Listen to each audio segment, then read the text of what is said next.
Guys welcome to the channel. இன்னைக்கு நம்மளுடைய சேனல்ல 80 வருஷம் ரொம்ப பழமையான ஒரு டிஷ். இது எங்க பாட்டி எனக்கு சொல்லிக் கொடுத்தது. எனக்கு கீரை பிடிக்காது. அப்போ எங்க பாட்டி இதுதான் செஞ்சு கொடுப்பாங்க. அவ்வளோ டேஸ்ட்டு சூப்பரா இருக்கும்.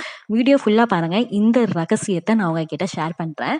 ஃபர்ஸ்ட்டு நான் ஒரு 100 கிராமுக்கு கடலை பருப்பை நல்லா ஊற வச்சு எடுத்துக்கோங்க. இந்த கடலை பருப்பில் கொஞ்சோண்டு ஜீரகம் ஆட் பண்ணிட்டு 2 வத்தல் கிளி போட்டுக்கோங்க. இப்போ 4 பூண்டையும் ஆட் பண்ணிட்டு கொஞ்சம் உப்பு ஆட் பண்ணிக்கோங்க. அதுக்கப்புறம் கொஞ்சம் பெருங்காயத்தூளையும் ஆட் பண்ணிக்கோங்க. ஆட் பண்ணிட்டு நம்ம வடைக்கு அரைப்போம் தெரியுமா, கொர கொரன்னு, அதே மாதிரி நல்ல கொர கொரன்னு அரைச்சி எடுத்துக்கோங்க. இப்போ கீரை எந்த கீரைனாலும் எடுத்துக்கலாம். இன்னைக்கு அரைக்கீரையை நல்லா புதுசாக நறுக்கி எடுத்துக்கோங்க. இப்போ ஒரு கடாயில் கொஞ்சோண்டு எண்ணெய் ஆட் பண்ணிட்டு அரைக்கீரை, அதுக்கப்புறம் நம்ம அரைச்சி வச்சிருந்த பேஸ்ட் ரெண்டுத்தையுமே ஆட் பண்ணி நல்லா வதக்கிக்கிடணும். ஏன்னா ரெண்டுத்துலேயுமே இருக்கிற பச்சை வடை ரொம்ப ஹெவியாக இருக்கும், நம்மளால சாப்பிடவே முடியாது.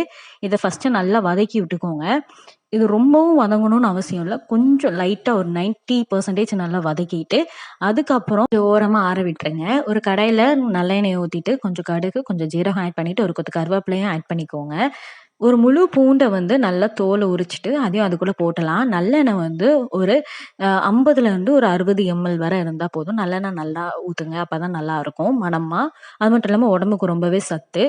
இப்போது எல்லாமே போட்டு கொஞ்சம் ஓரளவுக்கு எல்லாம் பொரிஞ்சதுக்கப்புறம் நான் ஒரு 75 கிராம் அளவுக்கு சின்ன வெங்காயத்தை பொடுசாக நறுக்கி வச்சுருந்தேன். அந்த சின்ன வெங்காயத்தையும் போட்டு நல்லா வதக்கிக்கோங்க. ஏன்னா வெங்காயம் நல்லா வதங்கலைன்னா முழு முழுன்னு இருக்கும். அதுக்கப்புறம் தக்காளி ஒரு 50 கிராமுக்கு அதையும் போட்டு நல்லா வதக்கிக்கோங்க. இப்போ 1 டேபிள் ஸ்பூன் அளவுக்கு நான் வத்தத்தூள், அதுக்கப்புறம் 1 டேபிள் ஸ்பூன் அளவுக்கு நான் வத்த குழம்பு அரைக்கிற ஒரு வத்த குழம்பு பவுடர் எடுத்திருக்கேன். அது ஒரு டேபிள் ஸ்பூன் போட்டுக்கிட்டு அதுக்கப்புறம் 1 டேபிள் ஸ்பூன் மல்லித்தூள், கொஞ்சம் உப்பு போட்டுக்கலாம். அந்த வத்த குழம்புக்குள்ள அந்த பவுடர் நான் உங்களுக்கு மேலே கார்டில் கொடுக்கேன். ப்ளீஸ் அதை செக் பண்ணி பாருங்க. அதோட ஃப்ளேவர் கொஞ்சம் நல்லா இருக்கும். உங்கள்கிட்ட அது இல்லைனாலும் நோ ப்ராப்ளம், அதை பற்றி கவலை இல்லை. இப்போ எல்லாமே போட்டுட்டு அந்த எண்ணெயிலேயே இந்த மசாலா எல்லாமே வறுபடணும். ஏன்னா மசாலாவுடைய பச்சை வாடை கூட நம்மளால சாப்பிட முடியாது. அதனால நல்லா வறுபட்டுனா அது நல்லா வதக்குனா தான் அதோட கலரும் கொஞ்சம் சேஞ்ச் ஆகும். அதுக்கப்புறம் அந்த ஸ்மெல்லும் நல்லா இருக்கும். இப்போ புளி தண்ணியை கொஞ்சம் ஊற்றிக்கோங்க. நான் ஒரு சின்ன எலுமிச்சம்பழம் சைஸ் அளவுக்கு புளி எடுத்திருக்கேன். ஏன்னா நம்ம தக்காளி கொஞ்சம் அதிகமாக போட்டிருக்கிறதுனால புளி கொஞ்சம் கம்மியாக ஊற்றிக்கலாம். புளியும் நல்லா கரைச்சிட்டு புளியை தண்ணி ஊற்றிக்கலாம். நம்ம மசாலா வதக்குறதுக்கு முன்னாடி லைட்டாக தண்ணி தெளிச்சுக்கோங்க. இல்லைன்னா மசாலா டக்குன்னு அடி பிடிச்சிரும், இல்லைன்னா ஒரு மாதிரி இதாயிரும். அதனால் தண்ணி தெளிச்சிட்டிங்கன்னா கொஞ்சம் பேஸ்டியாட்டம் வந்துடும். இப்போ நம்மளுடைய உப்பு செக் பண்ணி பாருங்கள். உப்பு கொஞ்சம் முன்ன பின்ன இருந்ததுன்னா கொஞ்சம் போட்டுக்கலாம். எனக்கு கொஞ்சம் கம்மியாக இருந்தது, நான் போட்டுக்கிட்டேன்.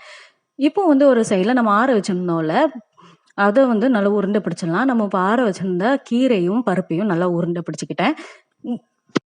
உருண்டை பிடிக்கிறத கொஞ்சம் மீடியம் சைஸில் நீங்கள் உருண்டை பிடிச்சிக்கோங்க. கொஞ்சம் சின்னதாக இருந்தால் கரைஞ்சிரும், ரொம்ப பெருசாக இருந்தால் வேகாது. இப்போ நம்மளுடைய குழம்பு நல்லா கொதிச்சதுக்கப்புறம் இந்த பால்ஸ் எல்லாத்தையுமே நீங்கள் ஆட் பண்ணிக்கிடணும். ஆட் பண்ணிவிட்டு மூடி வச்சுட்டு இதில் கரண்டி போடக்கூடாது. ஃபஸ்ட்டு போட்ட உடனே லைட்டாக அந்த குழம்புலாம் மேலே ஊற்றிக்கோங்க. ஆனால் கரண்டி போடவே கூடாது. இடையில எடுத்து நீங்கள் அப்பப்போ அடிப்பிடிக்கு தான் செக் பண்ணுறதுக்காக இடையில எடுத்து லைட்டாக நம்ம மீன் குழம்புக்கெல்லாம் சட்டியை அப்படியே சுற்றுவோம் தெரியுமா, அதே மாதிரி சுற்றி அதை இது பண்ணிக்கலாம். இப்போ கடைசி ஸ்டேஜில் நம்மளுடைய கொத்தமல்லி இலையை நல்லா பிச்சு போட்டு கசக்கி அது மேலே போட்டுக்கோங்க. போட்டுட்டு அடுப்பை மூடிட்டு எடுத்துட்டோம் அப்படின்னா நம்மளுடைய குழம்பு சூப்பராக ரெடி ஆயிரும். பாருங்கள் எவ்வளோ சூப்பராக இருக்குன்னு. ரொம்பவே ரொம்ப நல்லது. கீரை சாப்பிட்ட மாதிரி ஆயிடுச்சு, பருப்பு சாப்பிட்ட மாதிரி ஆயிடுச்சு. இதுதான் எங்கள் பாட்டி உங்களோட ரெசிபி தான். இந்த குழம்பு ட்ரை பண்ணி பாருங்கள். வயலஸ் வை நட்டியமனம் ட்ரை பண்ணிவிட்டு அது எப்படி இருந்ததுங்கிறத கீழே கமெண்ட் பண்ணுங்கள். தேங்க்யூ.